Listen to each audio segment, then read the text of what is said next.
Casa Nova, com os menores preços da região, parcelamento em até 10 vezes e entrega grátis. E Água Santa Joana, a melhor água do Brasil. Manhã Cidade. Entrevista.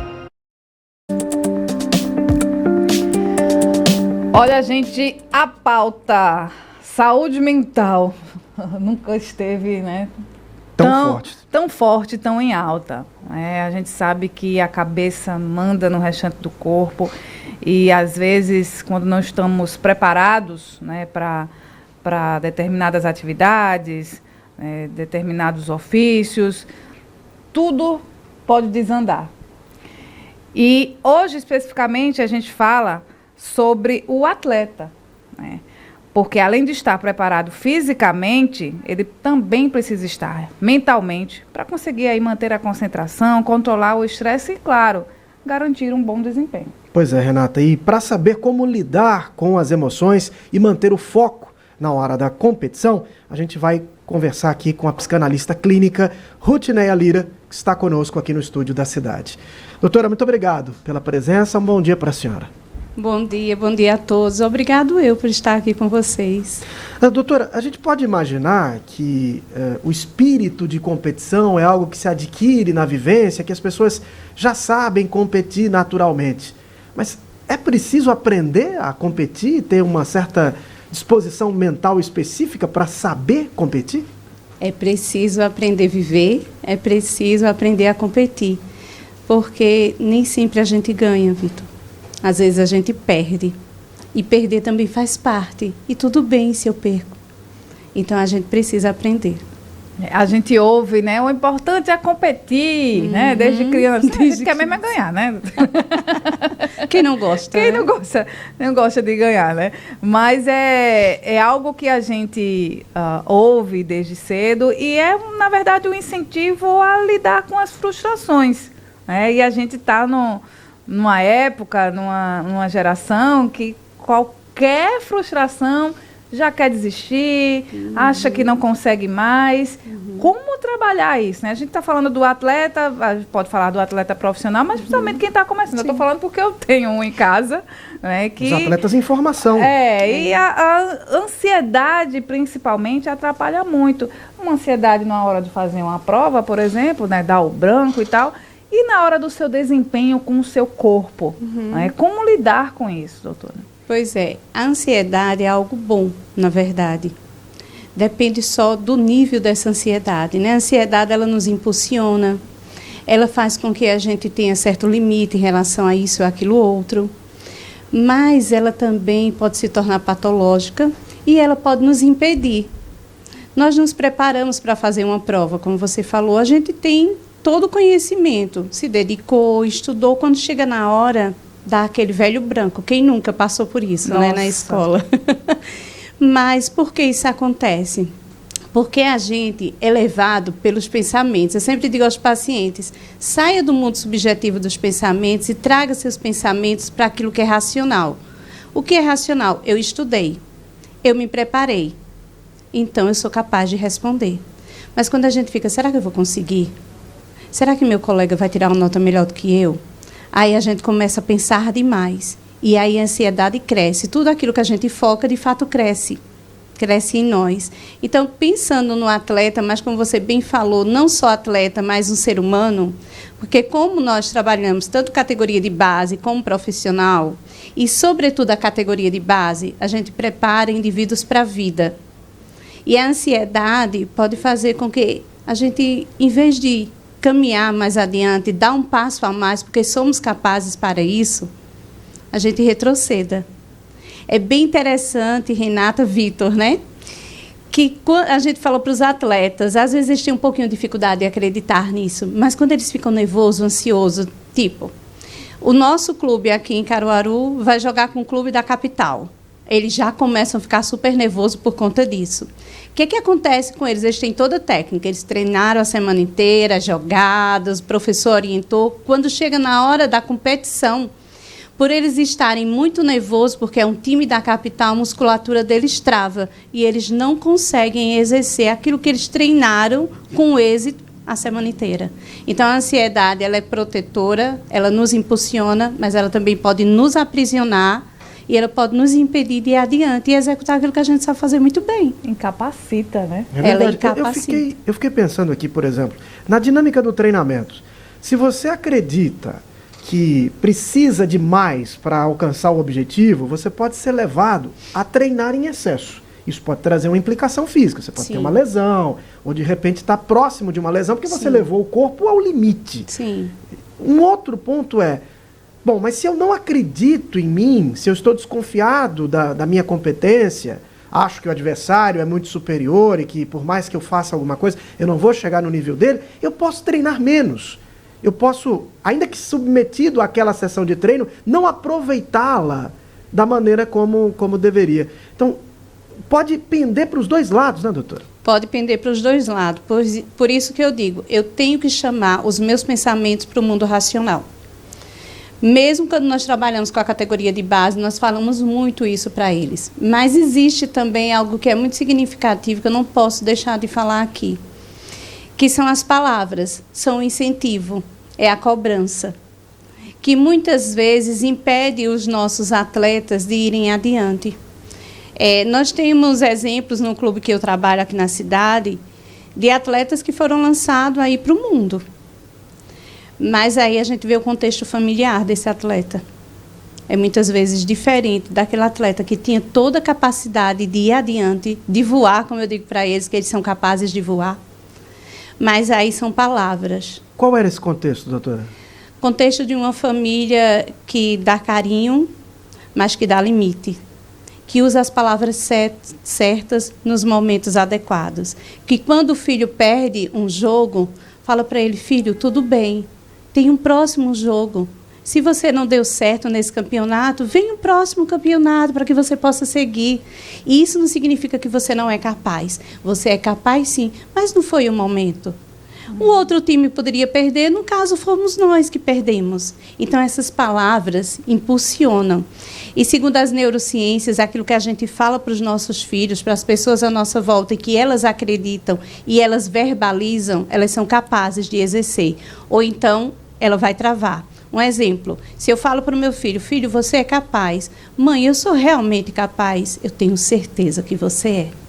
Ele vai verbalizar isso. O cérebro dele vai acreditar nessa verdade e vai impulsionar ele a cada vez crescer mais naquilo que ele executa. Realmente, filho, você não jogou direito, você sabia que o campeonato era difícil, você tinha que ter se dedicado mais. Eu não já disse que você está vendo que você não faz as coisas direito? Doutora, olha a diferença, desculpe lhe interromper, mas o que a gente vê nesses campeonatos, eu acho que quem tem que fazer as sessões só os atletas, não, são os pais. Porque eu já falei sobre isso, assim, minha experiência de mãe de jogador. É um ambiente terrível de falta de educação, de falta de cuidado com as palavras. Os adultos, principalmente. Estou falando das crianças, estou falando dos adultos. Sim. O comportamento dos pais, o comportamento de muitos treinadores também. É um show de horrores. Não estou generalizando. Sim. Mas a grande maioria, principalmente quando se tem campeonatos, né, que vem as torcidas, as pessoas vêm enlouquecidas. Eu já ouvi cena da mãe dizer que vou dar na sua cara se você perder o outro gol desse. Isso é uma realidade. E aí como é que você vai trabalhar a ansiedade, a autoestima? Não, mas eu fui criada assim. Sim, se foi criada assim, você está repetindo um comportamento ruim. Isso. Que não vai acrescentar em nada. No desenvolvimento daquela criança, nem para a vida dela, nem como atleta. Aí olha o perigo. Aí ele entra em campo, tendo essa consciência de que se ele sair, a bronca vai ser grande. Ele sabe jogar porque ele treinou. Olha o peso que há. E há o peso do adversário e a torcida. Porque muitas vezes em escuta individual, porque nós fazemos escuta coletiva e individual com os nossos atletas, muitos deles já chegaram para mim e dizer, e é muito doloroso, e nem sempre a gente tem acesso ao pai. E muitas vezes os pais não são compreensivos, né, com os profissionais de saúde mental. Então, muitos deles chegam e dizem, eu preferia que meu pai ou minha mãe não estivesse aqui no jogo, doutora. Acredito. Porque quando eles estão, eu fico tão nervoso que meu desempenho baixa. E aí, muitas vezes, o professor me retira, ou então, muitas vezes, eu não entro, fico no reserva. Eu sei jogar. Eu me dedico, eu digo à senhora, eu me dedico, eu me alimento bem, porque a alimentação está muito relacionada com a saúde mental, né, com o desempenho deles, mas é justamente esse ponto.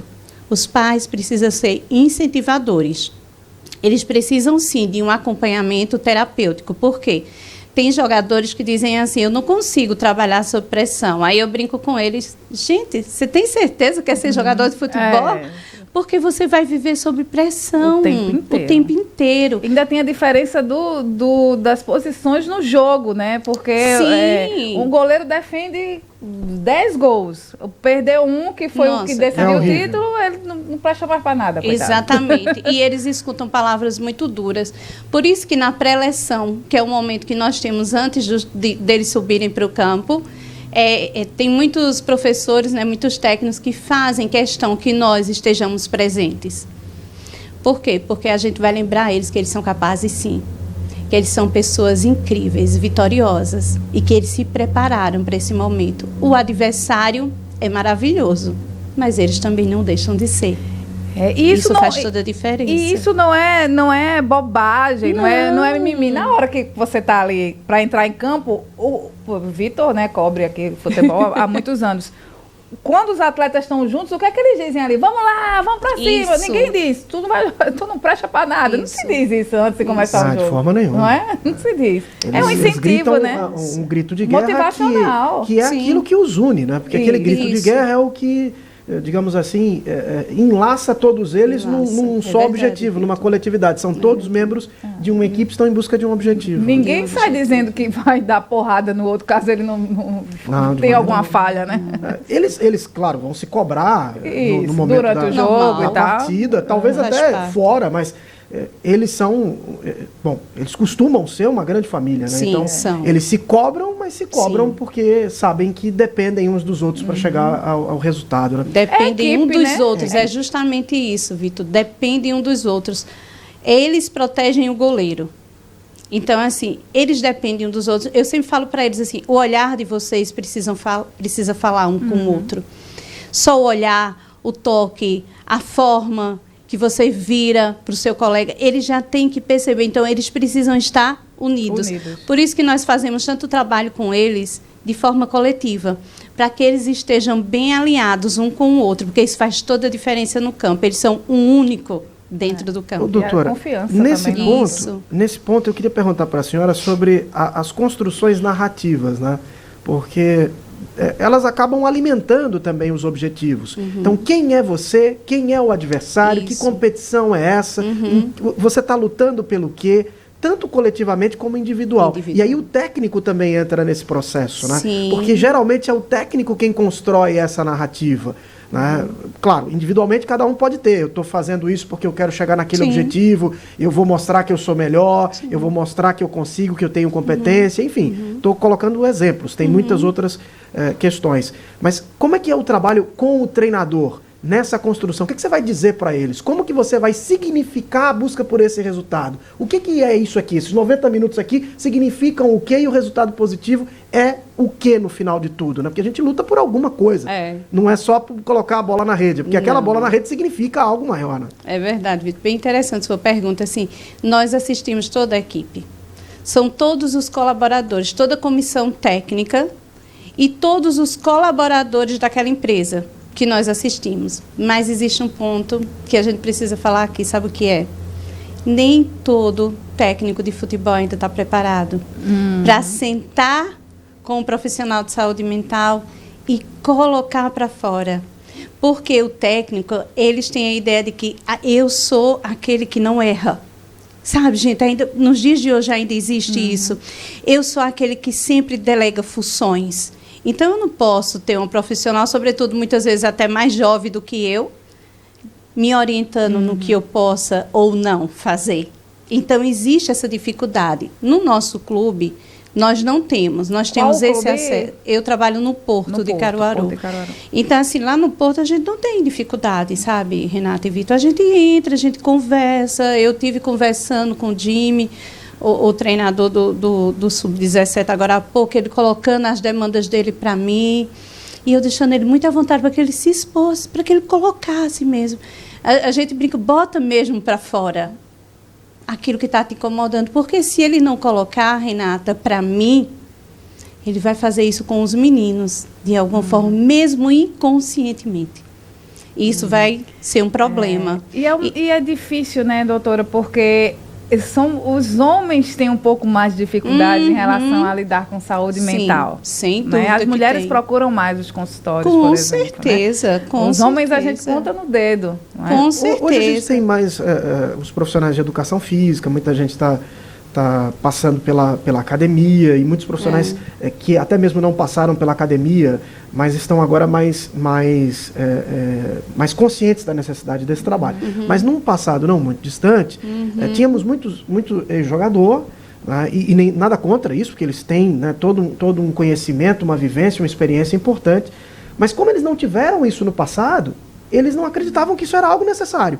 Consideravam, né, que era algo supérfluo, que tirava um pouco da influência e da liderança que o treinador exercia sobre os jogadores. Acredito que isso hoje já está praticamente superado. Deve existir um ou outro ainda. As evidências. Influencia no desempenho do... Exatamente, e as evidências, Renata, de pessoas que estão adoecendo. De pessoas que estão... Veja, a percepção da gente deve ser tão grande, essa escuta tão ativa, que nós tivemos um atleta agora há pouco, ele dizia, doutora, toda vez que eu estou jogando eu fico muito cansado. Mas é muito cansado. E aí eu fui procurar para ver se era indicativos de ansiedade. Eu digo, rapaz, ele precisa de um acompanhamento cardiológico, esse atleta. Por quê? Porque tem jovens atletas tendo problemas cardiovasculares sérios. Então, precisa passar para essa escuta. Então, todos os clubes, todos, seja eles clubes formador, como é o nosso, Porto, ou não, eles precisam de um acompanhamento de psicoterapeutas, dos mais diversos terapeutas, para assistir não só os atletas, mas toda a comissão técnica. E ainda vou além, para todos os colaboradores, porque existe uma atualização da norma regulamentadora 1, que entra em vigor dia 26 agora de maio, onde todas as organizações precisam ter profissionais que trabalham esse ambiente harmonioso, onde trabalha-se os riscos psicossociais.